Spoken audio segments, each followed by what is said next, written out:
est très exactement 9h01. La bourse de Francfort vient tout juste d'ouvrir sa séance. On va s'intéresser ce matin au DAX avec Eric Seban, trader, formateur et coach. Eric, bonjour. Bonjour Rosaline. Alors Eric, l'indice allemand continue d'avoir le vent en poupe et de tutoyer des sommets, mais cela est-il durable ? Oui. Ah, durable. Oui, c'est toute la question en définitive, parce que hier, nouveau plus historique. Alors dès le début de la séance, ça n'a pas tenu. Ça a été extrêmement bref, puisque le DAX n'a fait que se replier ensuite toute la journée sur un repli qui est assez modeste compte tenu des mouvements que nous avons eus, mais un repli donc assez méthodique, jusqu'à préserver la zone d'appui intermédiaire que nous avons, qui a été celle qui a donné lieu à l'appui de lundi, 15 320, 15 350. Bon, ça s'est passé donc entre l'ouverture et la fermeture du marché action en Europe, et puis le DAX a continué de glisser doucement en suivant les indices américains. Bon, bien qu'il y ait eu des bonnes nouvelles sur certaines grosses enseignes, le marché a décidé aux États-Unis de continuer de se replier. Donc le DAX a suivi en séance, c'est assez classique. Bon, ce matin, enfin cette nuit, parce que le DAX ouvre à 2h, a commencé à coter sous 15 300. Là actuellement nous sommes dans la zone d'évolution 50-300, 250-300. Depuis 8 heures à peu près, c'est ce qui se passe.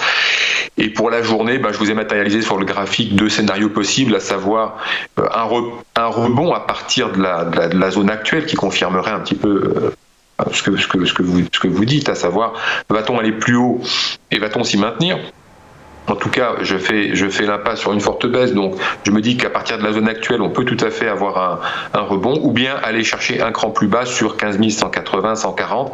Pour la journée, en tout cas, c'est possible de trouver appui un petit peu plus bas. Donc, vous avez compris, mon scénario, c'est pas celui d'une baisse forte, même si, rappelez-vous ce que je vous disais la semaine dernière, quand ça baissait assez sensiblement, je vous disais, il faudrait que le DAX rebondisse pour la fin de la semaine, ça serait plutôt de bon augure, sachant qu'on peut encore aller chercher le double appui vers 15 000, 14 800, 840. Rebond pour la fin de la semaine et double top possible vers 15 500.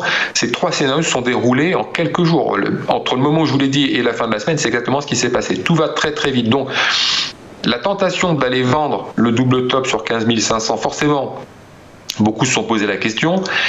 Moi, je ne l'ai pas fait. Je ne l'ai pas fait parce que je pars du principe que je ne peux pas ignorer le contexte qui est le même que de celui que je vous décris depuis décembre, à savoir qu'à chaque fois qu'il y a des replis, on a systématiquement des rebonds qui sont orchestrés. J'ai bien dit orchestrés, c'est un tirage, il n'y a aucun doute sur ce qui s'est passé, par exemple, jeudi et vendredi dernier, les algos étaient à la manœuvre et continuent de l'être particulièrement en ce moment.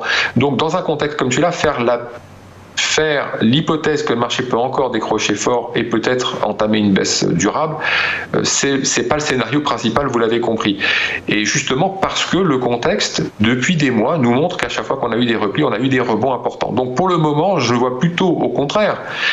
Alors je ne sais pas quel est le pourcentage de consensus autour d'une baisse à venir, parce que j'ai pas regardé, j'ai pas accès à tous les chiffres. Donc, mais je pense qu'en tout cas, ceux qui ont étayé le scénario d'une vente à partir du rebond que nous avons eu fin de semaine dernière, donc sur la zone 15 500, vont sans doute être les pourvoyeurs de carburant si on monte encore d'un cran. C'est-à-dire que si on continue à afficher doucement un nouveau plus haut, comme on a tenté de le faire hier, on va avoir ces vendeurs qui vont entretenir le mouvement de hausse parce qu'ils vont sortir du marché. Donc là, les contraintes techniques vont peser très fort. Là, sur le CAC 40, on va l'échéance cette semaine. Bon, sans doute pas un gros driver, mais malgré tout, il y a des contraintes techniques qui sont en train de se mettre en place, qui se sont déjà mis en place et qui vont continuer à se mettre en place. Donc, les forces à la manœuvre sont suffisamment fortes pour justement pousser un tout petit peu le DAX un peu plus haut et mettre en place justement des mécanismes de couverture, des mécanismes de sortie de marché.